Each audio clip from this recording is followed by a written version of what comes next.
No, I didn't. How did you get started then? How did you get started in showbiz?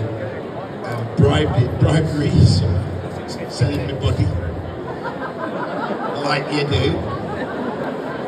The casting couch, they call it. I'm a couch potato, well chipped.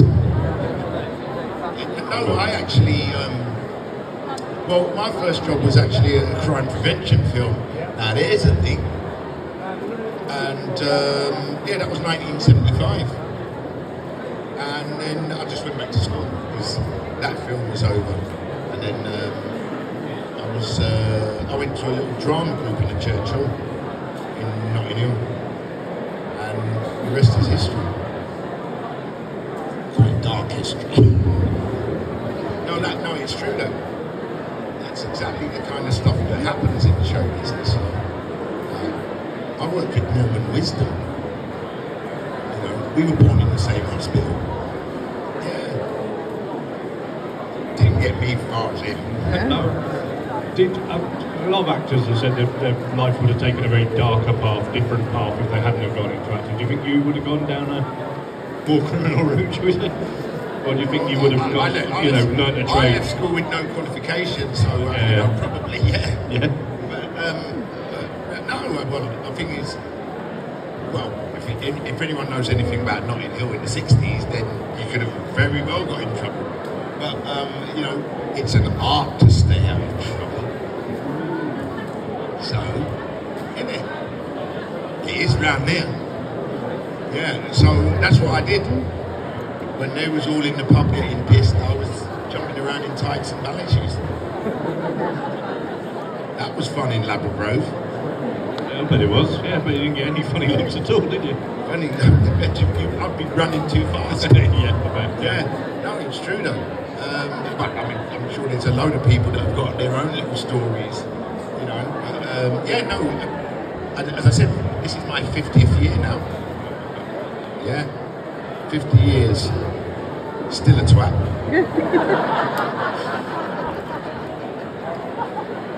No, I've been places that people wish they'd been.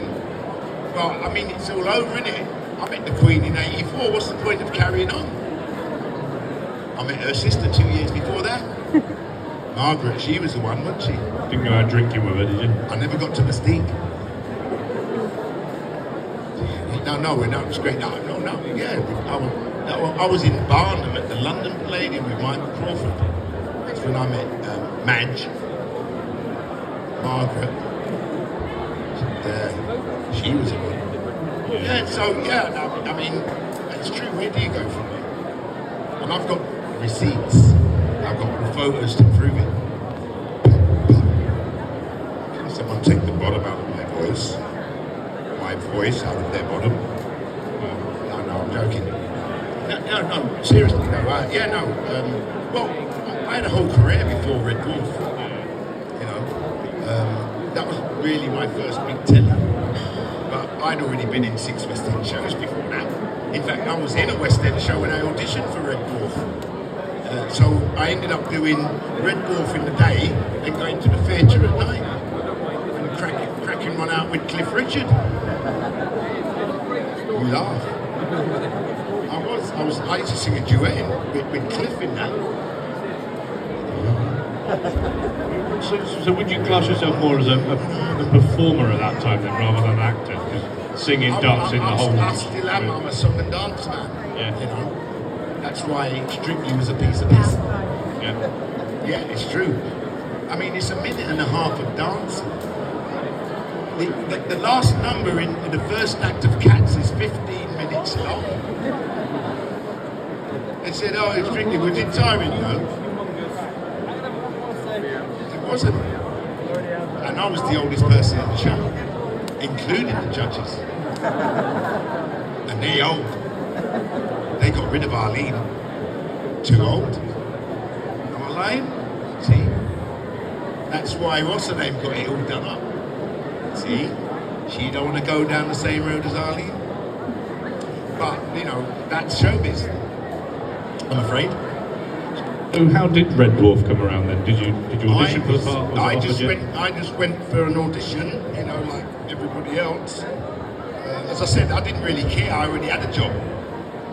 You know, I was at the Dominion Theatre with Cliff, and so I was kind of relaxed. That's exactly. I was so relaxed. I was half an hour late for the audition, but I didn't know.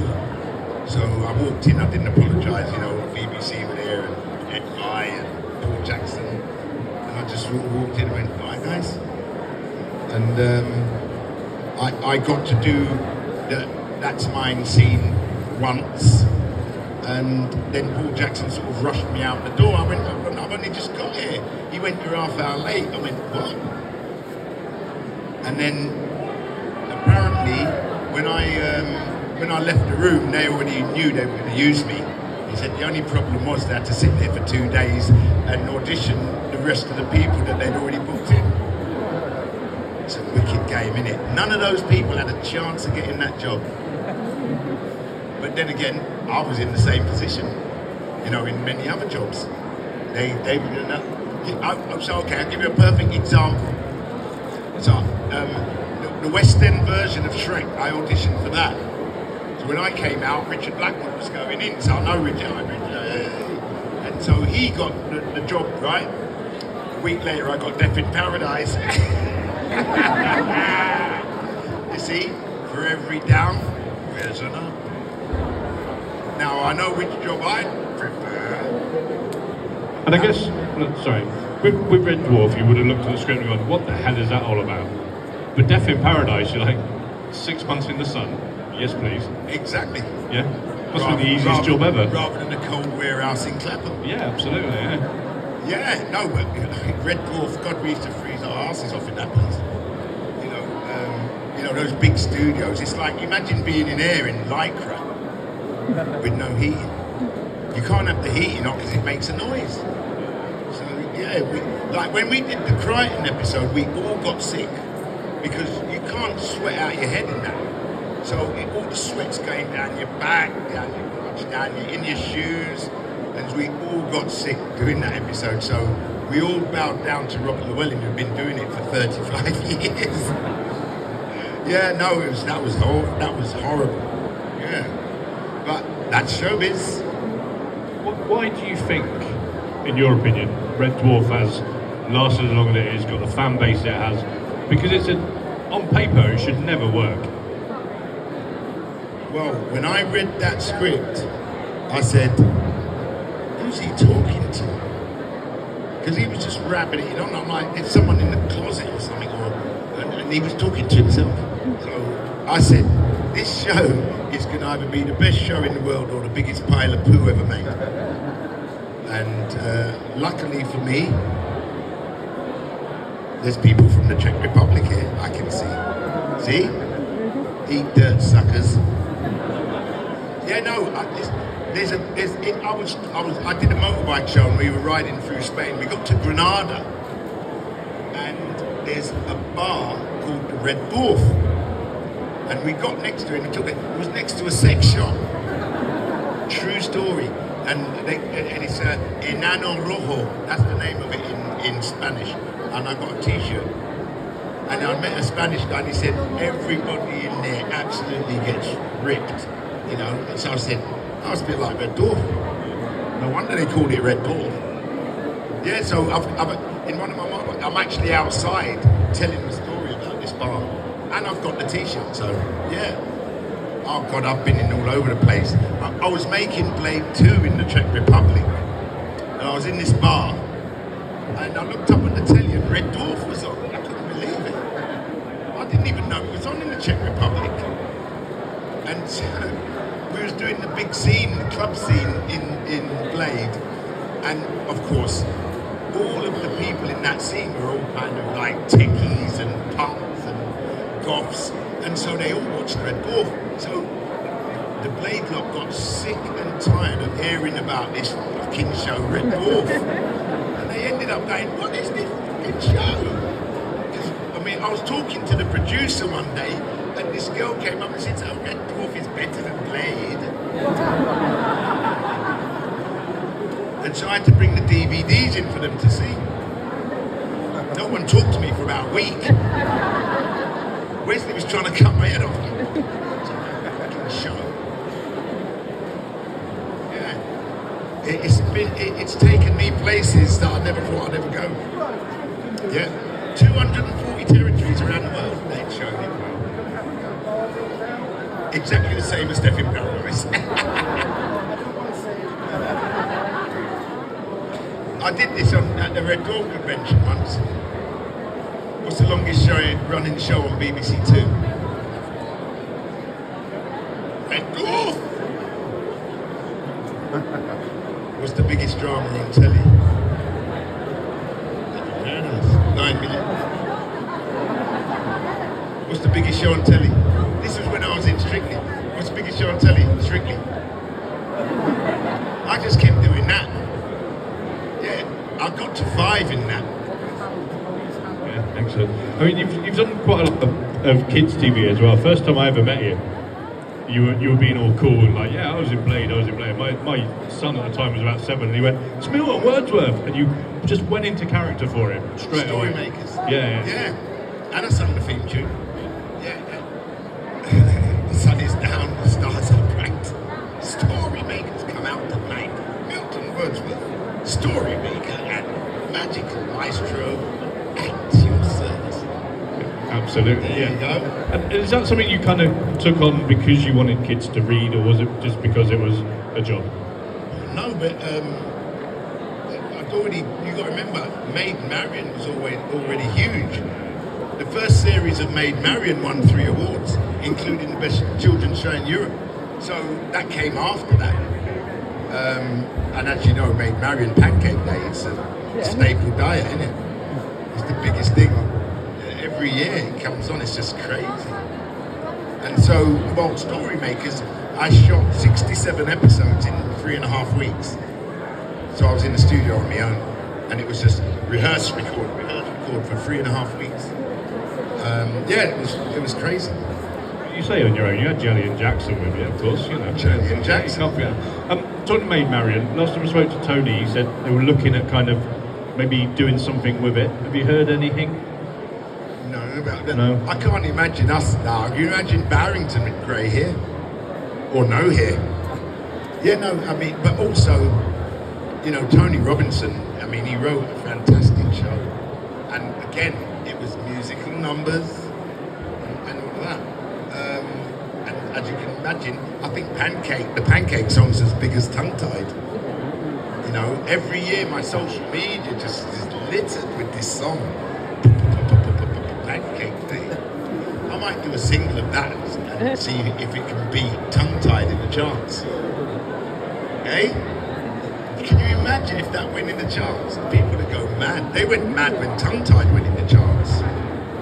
No one would play it on the radio. It went into the charts with no radio play. Who needs radio play when you got fans? Yeah. I'll do another song tomorrow. Yeah. Yeah. What I'm gonna eat you little fishy. A thrash metal version. You think I'm joking? I've already done the backing track. If I find it, you're in trouble. Yeah. I'm pretty sure you played me a dance version once of I'm Gonna Eat You Little. You played like a rave version of it, I think. You've got them all, haven't you? Yeah. Carry on as you were. Hold on. We can still talk. We can still talk, good. Yeah, I'm ambidextrous. Yeah. So going back to Red Dwarf, do you have a favourite moment from it? I know there must be hundreds, but is there one that really when sticks Dwayne out? Dibley turns up, really. Yeah. Because then I had 2 hit characters in one show. People are lucky if they get one show, and then they're luckier if you get a hit character in it. Nobody wants to be the butt of the joke, do they? So I had, in the same episode, 2 characters that are still out there cracking on. I'm a lucky guy. I'm a lucky guy. What a guy. And Craig often says that your own wardrobe is a bit like Cat's wardrobe. The fact you've got hundreds and hundreds of clothes. Is this true? Mine's bigger. Yeah? Is it as flamboyant? Zara. What, you think I'm lying? Cheap as chips. looks good though, right? See? All smoke and mirrors showbiz, I told you. Smoke and mirrors. Well, in our show, more smoke than mirrors. So, yeah, no, it's true. Yeah, carry on, I can. So, after kind of recent events and Rob and stuff, what do you think the future of Red Dwarf might be? Whether that be, books or audio or more TV? Well, the Titan, the book is coming out. Apparently, I heard Chris Barry's going to voice it.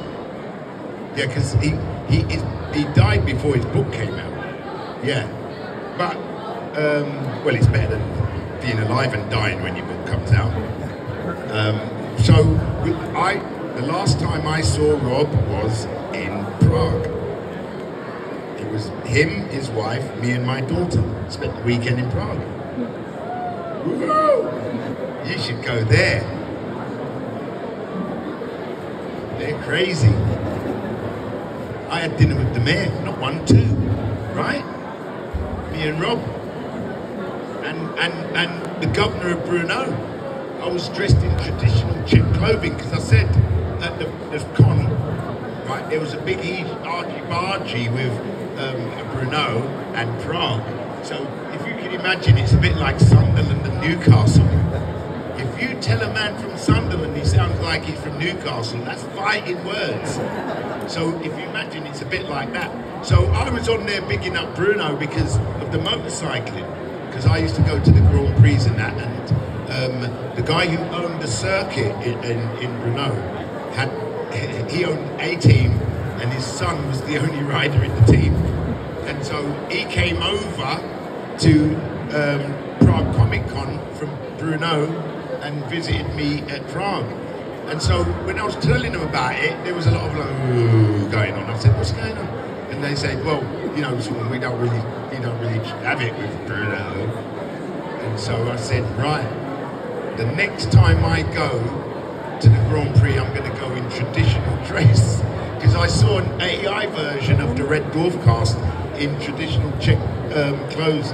So there is a picture on my table of me in that traditional dress next to the AI version. And so when the governor of Brno saw me, and I've got the video of him bigging it up. See, that's the kind of thing that happens in the Czech Republic because of Red Dwarf. I get to have dinner with the mayor twice, well, two different ones, and hang out with the governor of Brno. Never been for a cup of tea with the mayor of London. Hey, or anywhere else for that matter. Hey, we'll leave that one there. Such nice people in the Czech Republic. But it's true. And I've got the pictures to prove it. Yeah. Get out of that one. Yeah. So what is the nicest place you've ever been to? What's your favourite place in the world? And you can't say Czech Republic. Because my bedroom. Well, no, the cat's bedroom. And we've all seen that. Yeah, definitely not. Yay. No, the best place. I've been to too many. I'll probably get shot if I said anything anyway. Well, as I said, I've been all over the world with Red Dwarf. Australia, New Zealand, it goes on and on. Still never had no tea in London. But anyway, it's not as good as Moroccan tea anyway. Yeah, I've been all over the world. I've been to Iraq, Syria, Jordan, Mauritania, Morocco, all over the place. And everybody's been lovely. What can you say? That's it. And maybe it's just because I'm on telly. I don't know, but I've had nothing but praise and people enjoying themselves because of it. So it's a blessing. I could have been in Gaynor Clacton every summer. That was my first holiday, Clacton. Walking around with a Kiss Me Quick hat on. What's that all about?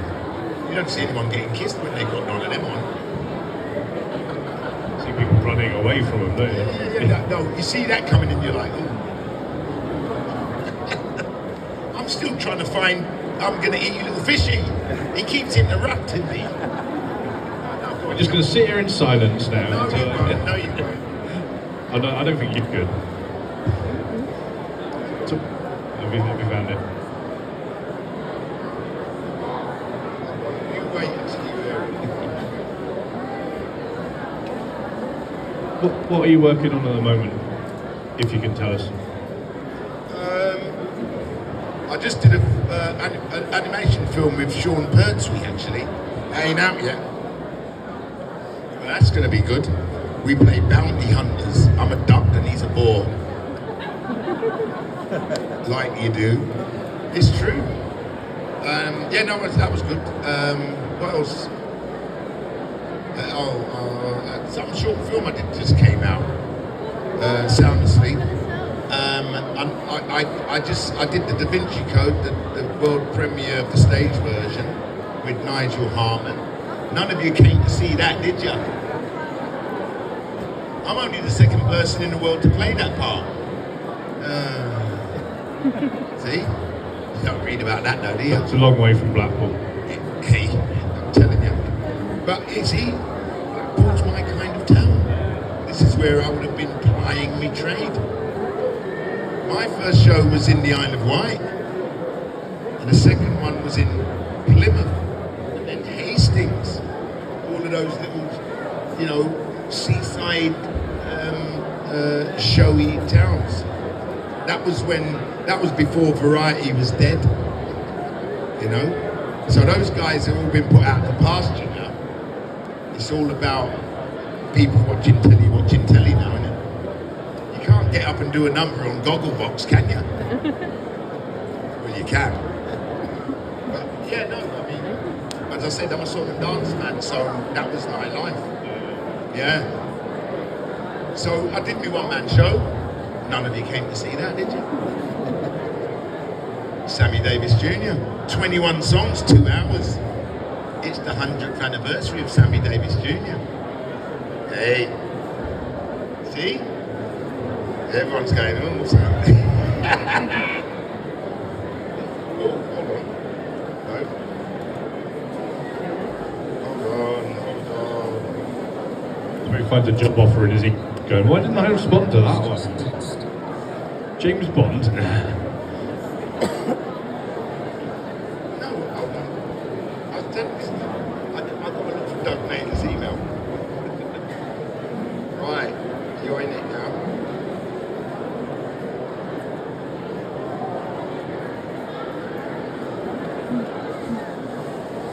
Have you ever watched your dad with technology? Is it going to be worth it, you say? Oh, of course, there ain't going to be no kind of internet in here, is there?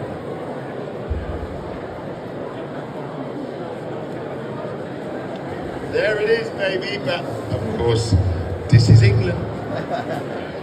Mate, I've had signal in the middle of the sub-Sahara. Hey? Mate? Yeah, you see, it's good.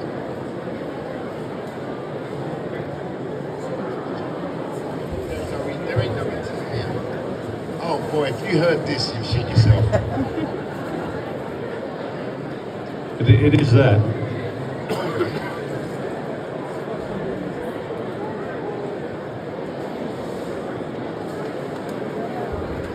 It is there. If I had internet, you'd hear it, right? No. Yeah. Anyone got any internet? Well, we're virtually out of time anyway. Lazy. So, Don't blame me. Don't blame me. so if you hear it blaring out later on, Yeah, you know I'll why. put it over the system. Yeah. Come here and play it. Yeah, we'll do that. Right? Yeah. But show your appreciation. I guarantee you'll hear it. That's John-Jules.